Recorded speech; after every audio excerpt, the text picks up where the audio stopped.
Okay. Before we bring the panel in, one other thing. For our court reporter, counsel, let's go ahead and I can make a request, or you can, however you wish to do it. But as we get deeper in the third row, the acoustics are such, and regrettably we don't have the microphone support. I'm probably going to ask them to stand up to respond to questions, and ask them to be a little stronger in their voices to make sure she can hear comfortably, so she can make an accurate record of everything that transpires. All right, with that, anything else for bring the panel? No, sir. All right, bring the panel.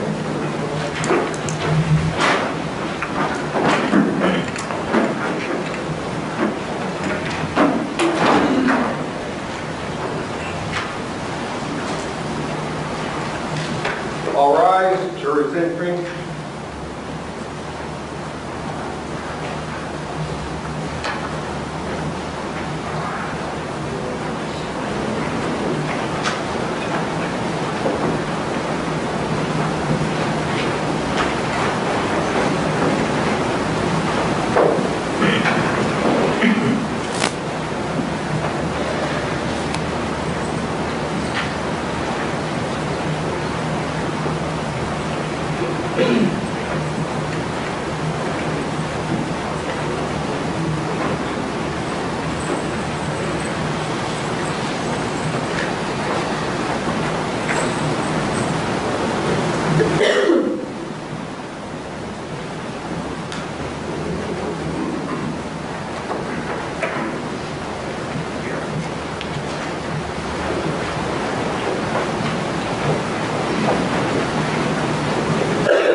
And everyone can be seated. Now, members of the jury panel, as we proceed, I believe Mr. Kruger is about to turn to what I think will be the third, fourth, and fifth row as we proceed back to the front of the auditorium. I'm going to ask to assist our court reporter that when you are called upon and you respond, that you stand up. That helps a little, and speak up in that strong voice, okay? All right. Sir, you may continue. Thank you.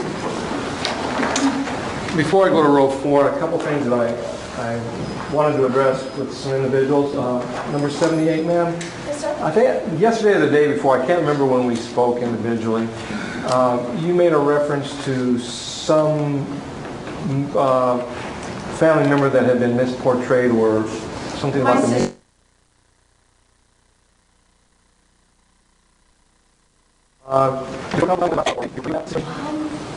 It was like a drug deal related thing that gone bad. Now this was many years ago. And while she was in the hospital, she was basically shot and left for dead. Yeah. And when she was in the hospital, the police officers, you know, they were judging her up and down like she was involved. She just was with the wrong company. And so I know how it... I think I understand. Yeah.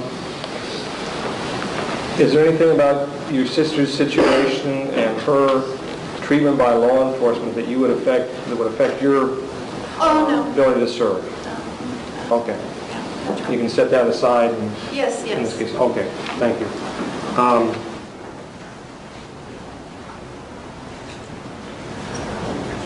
Number 94, ma'am.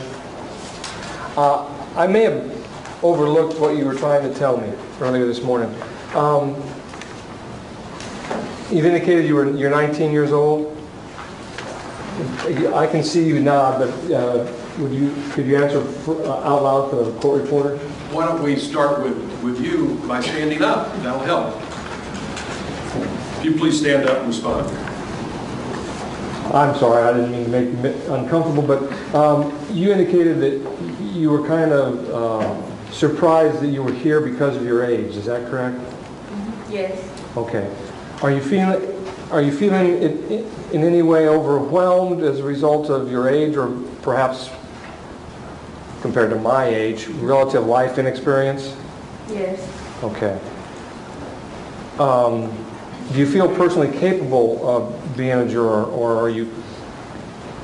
Tell me how you feel about that, only because you brought up a concern in your own mind as to why you would have been selected. Well, I just feel like I'm kind of a kid myself, so I don't want to tell somebody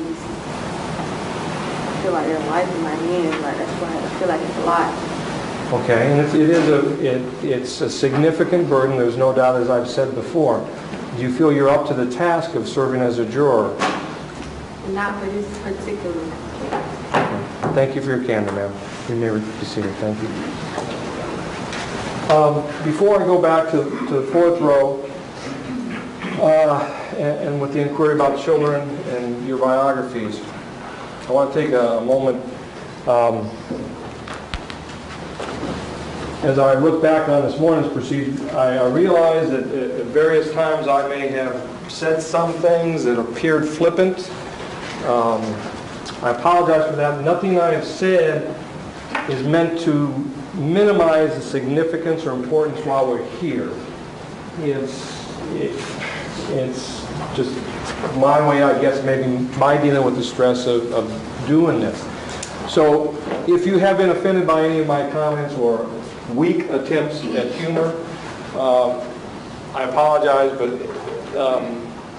I can't promise you I won't do that again.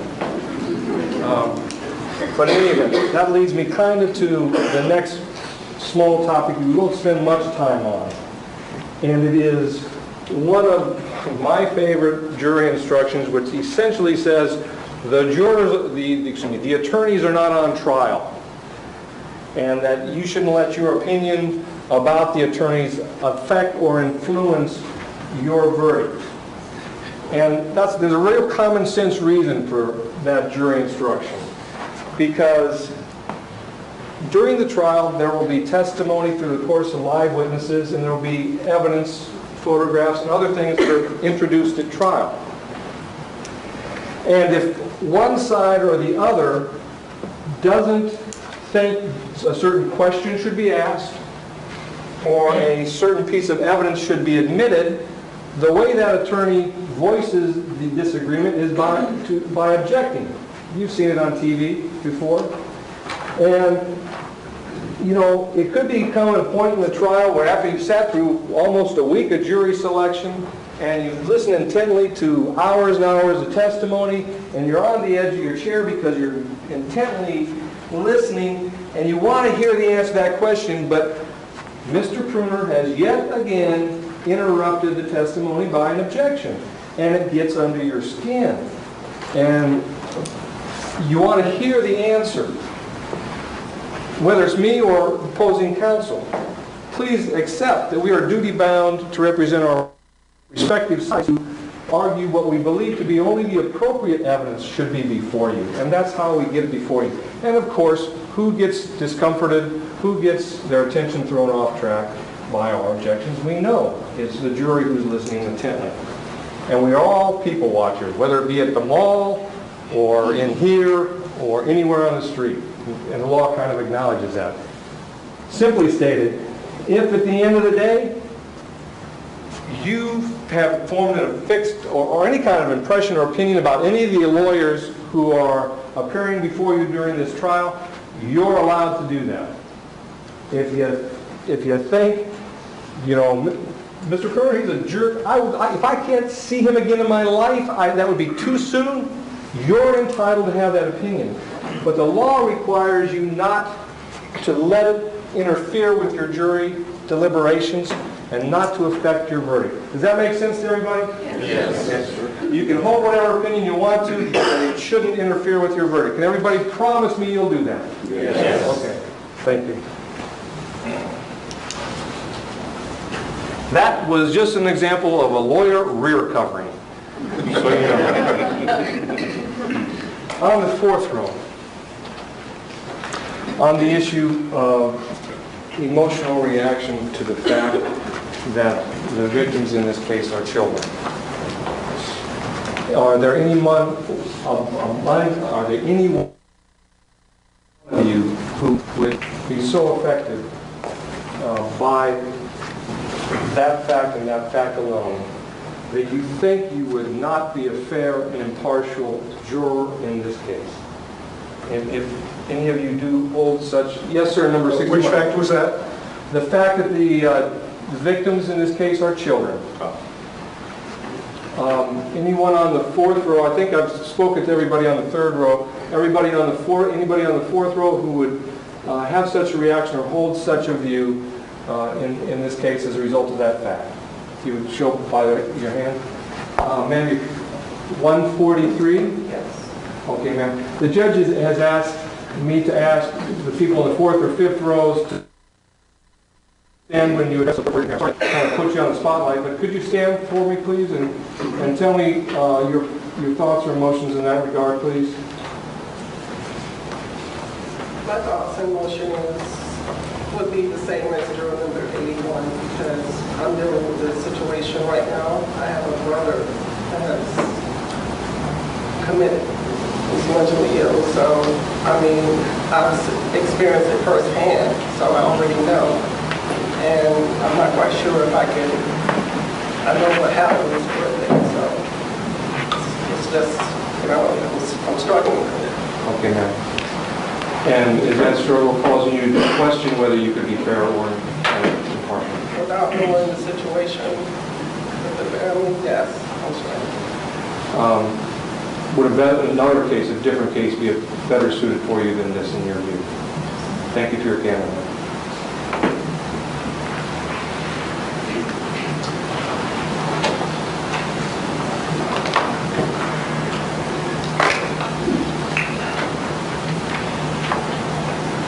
Is there anyone else on the fourth row who has a similar reaction or similar concern? Okay. On the last row, the back or the fifth row, is there anyone else who shares a similar concern or reaction as a result of the fact that the people killed in this case were adolescents, children? All right, thank you.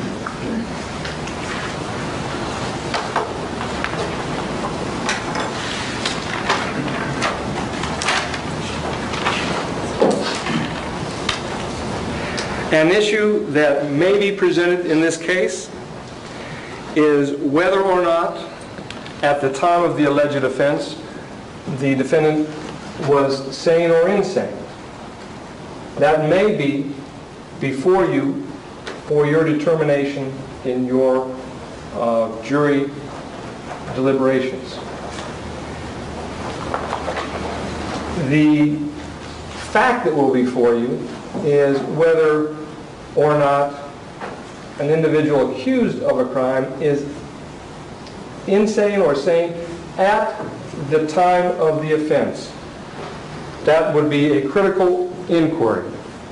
It is not significant if an individual who is accused of a crime is insane at the time of trial or has been insane at some time in the past. The focus of the inquiry and the jury's determination is, much as premeditation, was there premeditation at the time of the killing? Was there sanity or insanity at the time of the killing? Does everyone understand that the critical time is that time for the jury's analysis? Yes. Now, you may or may not hear evidence of information or history presented to you that goes outside of that scope of the time of the killings, and you may consider that in determining whatever verdict you reach. But ultimately, the inquiry is sanity or insanity at the time of the killings.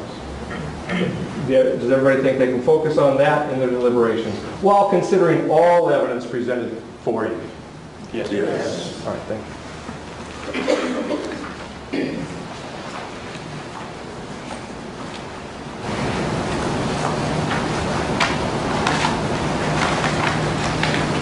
The first question or issue in whether or not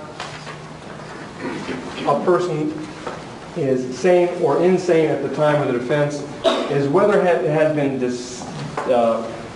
established that the person has a mental illness, disease, or defect.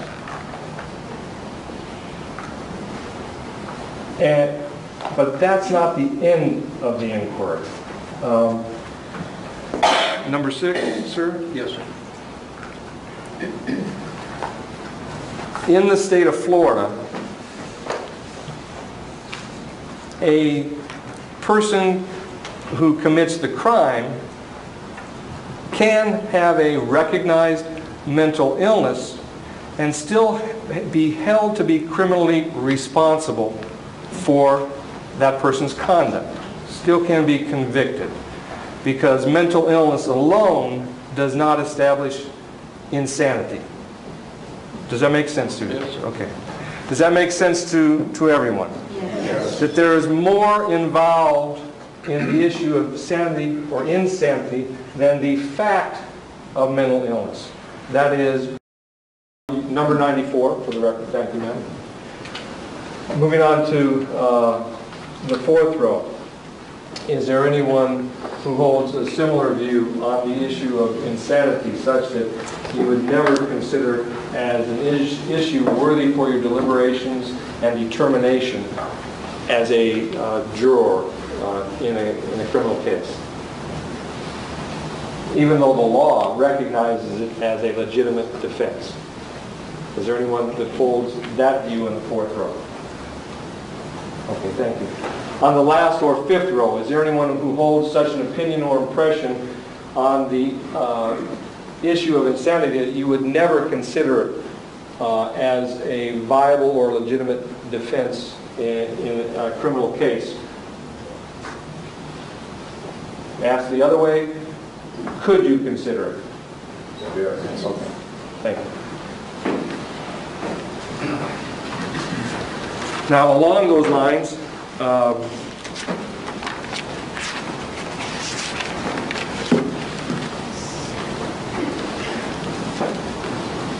because there may be an issue as to whether mental illness is an issue in this case, I want to ask about your experience individually or through a family member or close friend or associate in the experience with mental illness.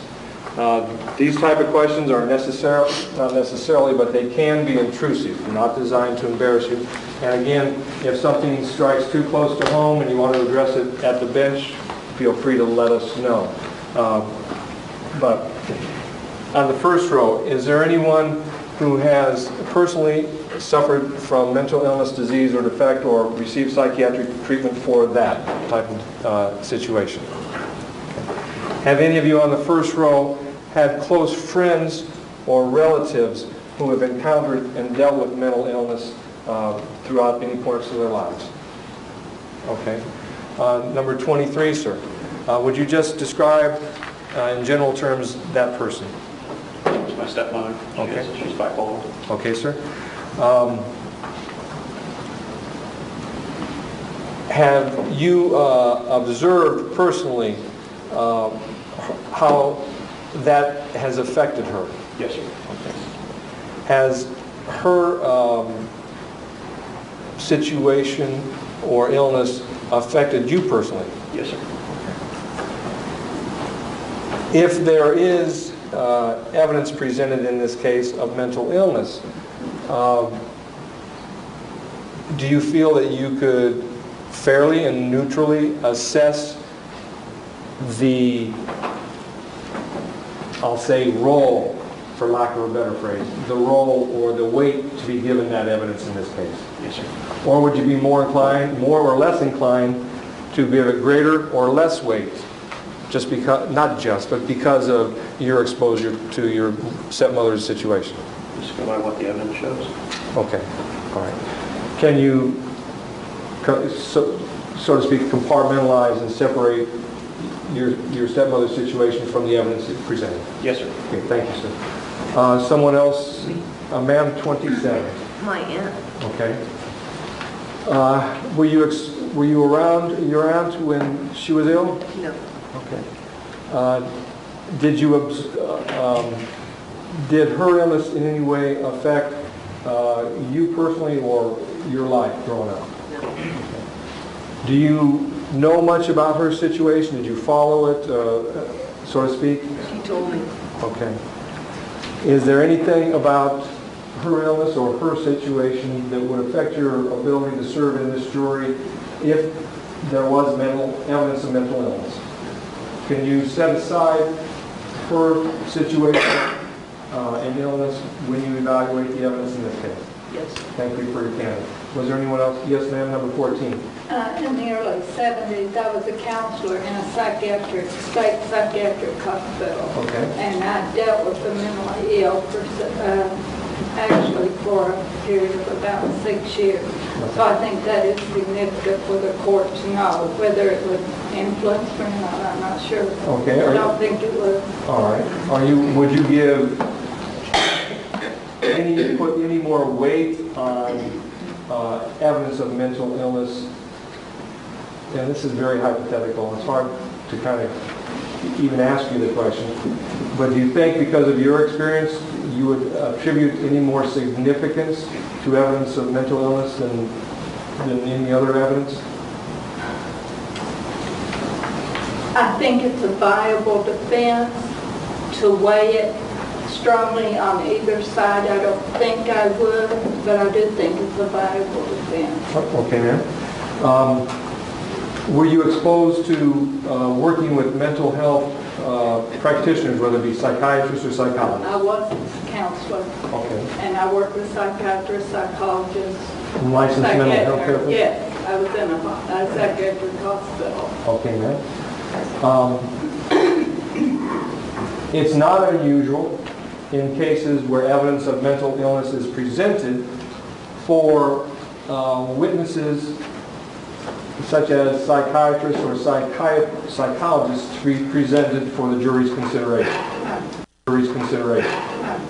Sometimes that's referred to as expert testimony because an individual may have specific knowledge or training in a certain field, whether it's DNA or guns or mental illness. And you're allowed as a juror to consider someone's opinion on mental illness in your jury deliberations and consider that as evidence or disregard it if you choose. Do you understand that? Yeah. Do you think you would give any more weight to a psychiatrist or psychologist's opinion because of your experience? That's where It's hard to answer, but I, to have two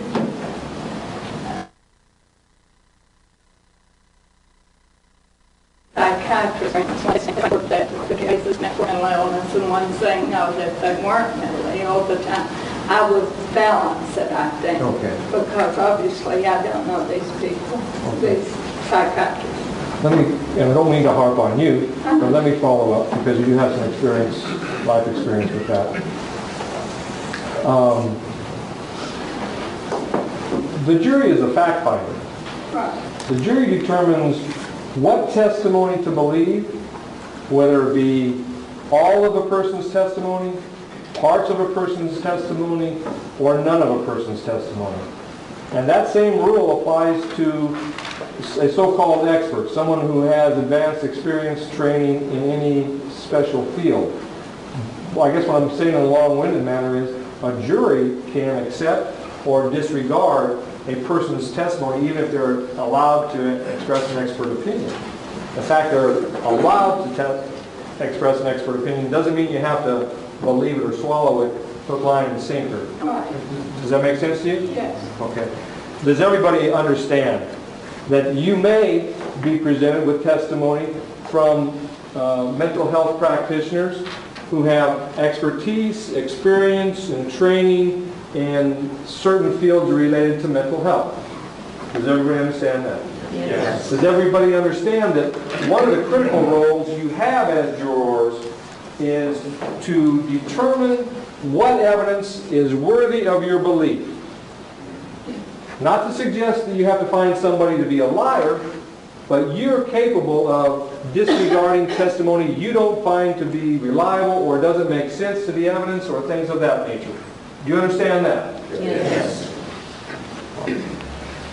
Let me ask it the other way. Is anybody here going to automatically accept an opinion of a mental health practitioner merely because they are allowed to state an opinion and they have a good resume and they've been trained at good schools or have a certain degree of training? Is there anybody who's going to automatically accept that? No. All right. Thank you. I didn't mean to bore on you. Is there anyone else in the first row? Yes, sir. Yeah, actually, my my ex-wife had some issues, Okay. which contributed to my divorce. Okay. Actually,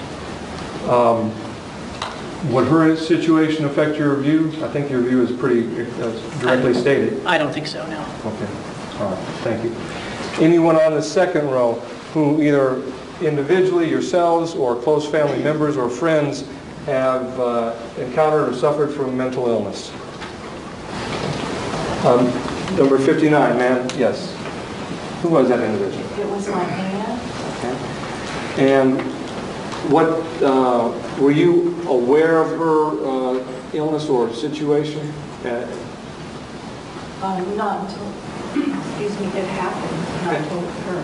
And how long ago approximately was that?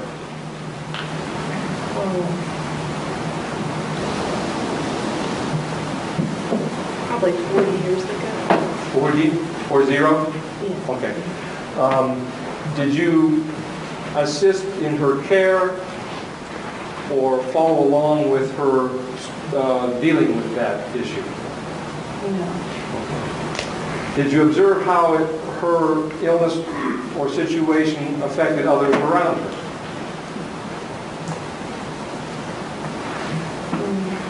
No. Okay. Is there anything about your aunt's situation that may affect your ability to be a fair and impartial juror in this case? Okay, thank you. And again, when you say you don't think so, that's not, are you being equivocal or that's just, a lawyer hears I don't think so. And we always wonder if that means possibly. No, I don't think it will. Well, that resolves it in my mind. And I'm just kidding. Are you certain? Okay. All right. Thank you. There was a lady down here, number 71. Okay.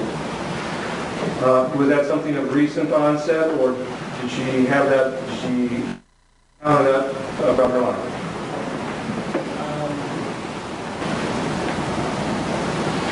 It started in her early 20s. And what is her approximate age now?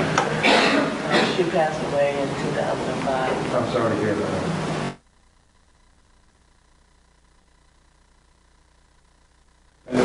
I guess my friend has helped you with that illness and that situation. About 7 years. And did she live near you in the same city? No. Did you provide care or support as a family member? Yes. Did her illness affect you personally? Yes.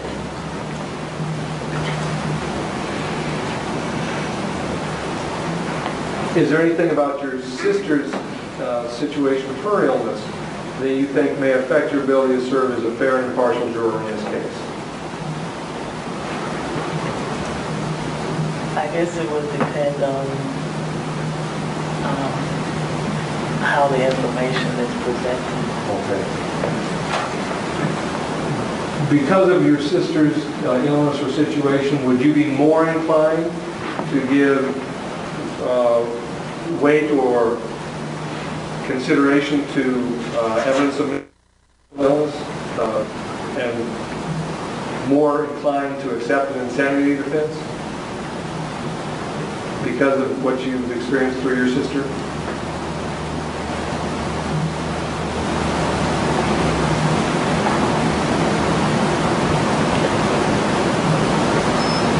I think it would really be based on how it's presented. Okay. And I'm going to ask you to explain what you mean by that, how it's presented.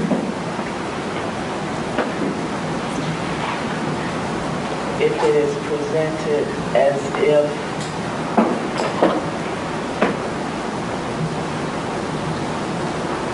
negatively toward people in general who suffer mentally, as if maybe mental illness isn't a real viable If illness. there is some presentation that does not acknowledge the reality of mental illness, that might affect you. Is that what you're saying? How, as far as Right. okay, I understand what you're saying. Do you think you would be inclined to giving greater weight to mental health experts or practitioners to their opinions based upon your sister's? No. Okay. You could still act as the fact finder and sort through the testimony and determine for your judgment what opinion you're going to accept or disregard or accept in part. Is that fair to say? Yes. Thank you, ma'am. Was there someone else? Yes, number 72, sir. Yeah, I had an aunt who was epileptic, and it affected her behavior. Okay, sir. Did her illness affect you or your life? Yes. When I was a child, I was afraid of her because no one explained to me, what epilepsy was or how it affected it. Did you actually observe any seizures? Yes. Is there anything about your aunt's situation that will affect your ability to serve fairly impartially? No, once someone explained to me what epilepsy was and what it does, I understood. And you'll be able to determine for yourself whether you can consider, if it's presented, evidence of sanity or insanity. I'm sorry, I didn't catch that. Yeah, coming out, it didn't make a lot of sense either, so don't feel concerned. As a result of your aunt's situation, do you think you're still capable of evaluating the evidence of mental health issues as a juror? Yes. Is there any concern I should have that you would place any disproportionate weight on mental health testimony just because of your aunt's situation and your exposure to it? No. Okay, thank you. Number 73, sir. Yes, I had an aunt who suffered from mental illness, depressed, under medication, and she eventually committed suicide in front of her children. This impacted my life quite a bit as a young man. I'm sorry to hear that. Now, I'm sure that was a traumatic event for you to learn about. Is that correct? Yeah. Were you present at her suicide? We were on the next block. Okay. It was an extended family, but apparently a close family? Yes. My mother, sister, and we were planning to have a confirmation party that evening, the whole family. Prior to your aunt taking her life, were you aware of her mental illness? Yes. How old were you at the time, sir? I'm 12 or 13 years old.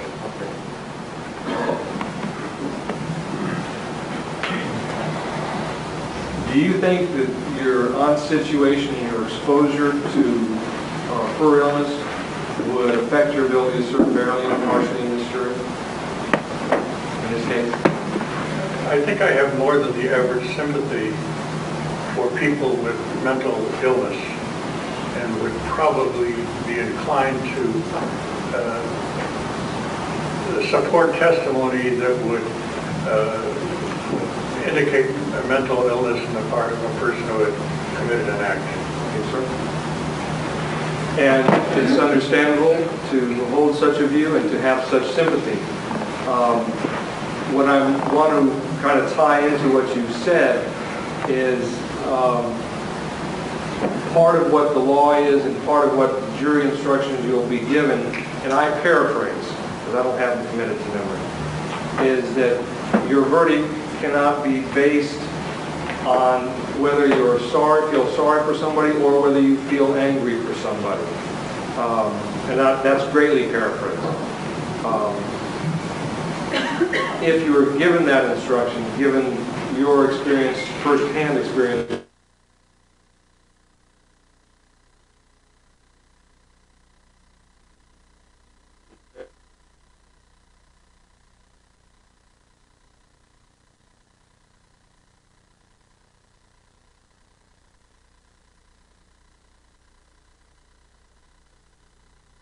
if you have any concern with whether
not to discuss the case or what we've been doing in the case. There's the questions, the answers, the process itself.